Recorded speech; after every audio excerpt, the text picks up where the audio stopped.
এই বন্ধু, আজকে যে ইংলিশ যে পড়াটা দিল ম্যাম, ওটা তো অনেক সহজ। চলো আমরা প্র্যাকটিস করি, কি বলো? হ্যাঁ বন্ধু তুই ঠিক হ্যাঁ বন্ধু তুই ঠিক বলছিস, কিন্তু সেই সেই পড়াটা তো আমার ঠিক মনে নেই।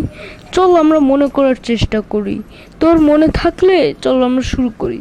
আমি তো জাস্ট তোর টেস্ট নিচ্ছিলাম, আমার পুরোটাই মনে আছে। ঠিক আছে, চল শুরু করি। বাট আমি ইংলিশে তো অতটা পাকা না। আমি তো তোর মতো আর বেশি ইংলিশ শিখি না, তাই না? বল, তুই বল। আরে ইংলিশ হচ্ছে ইন্টারন্যাশনাল ল্যাঙ্গুয়েজ হলেও সেটা বেশি কঠিন না। এটা যে কেউ করতে পারে। একটা মানুষকে যদি জন্মের পর থেকে ইংলিশ শেখানো শুরু করা হয়, তাহলে সে তখন তাহলে সে 5 মাস অথবা 5 সপ্তাহ পরেই সে গড়গড় করে ইংলিশ বলা শুরু করবে। শুধু তাকে সহজ পদ্ধতিটা খুঁজে বের করে দিতে হবে, তাহলে সে ইংলিশ বলতে পারে। তো চলো আমরা শুরু করি। প্রথমে আমাদের ইংলিশটা শুরু হবে। আচ্ছা, আমরা ভোকাবুলারি ভাষায় প্র্যাকটিস করব। স্পোকেন ইংলিশ দিয়েই শুরু করি। আমরা একটা ইংলিশ দিয়ে কথোপকথন করি। তো চলো শুরু করি। আর তার আগে দর্শক বিন্দুরা, আপনারা কিন্তু লাইক, সাবস্ক্রাইব এবং শেয়ার করবেন। আমার কিন্তু এটা নতুন চ্যানেল। আচ্ছা চল শুরু করি। Hey my friend, how are you? I am fine.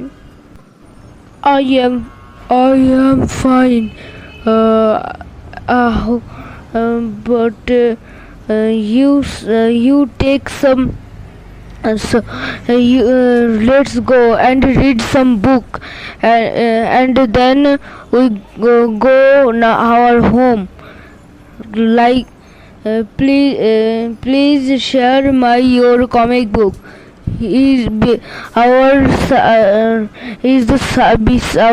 Behind is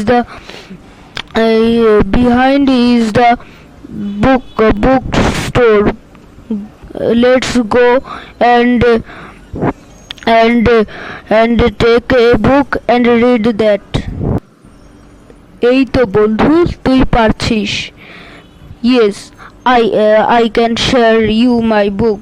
Let's go and read a book and learn that.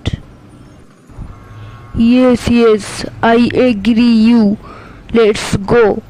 But I will buy some book and yes, I will buy some book. বন্ধু তোর হতে হতে একটুখানি বেঁধে যাচ্ছে। সেটা কথোপকথন করতে করতে ঠিক হয়ে যাবে, ঠিক আছে? তো আজকের মতো এখানেই শেষ। আমরা ভিডিওটা বেশি বড় করতে চাচ্ছি না আসলে এখন। আচ্ছা বাদ দে, ওটা বাদ দিলাম। আচ্ছা, এখন আমরা বেশি কথা বলতে চাচ্ছি না। আজকের মতো এখানেই বিদায়। আপনাদের সাথে দেখা হবে আবার আগামীকাল। বিদায় বন্ধুরা, ধন্যবাদ আমাদের ভিডিওটি দেখার জন্য।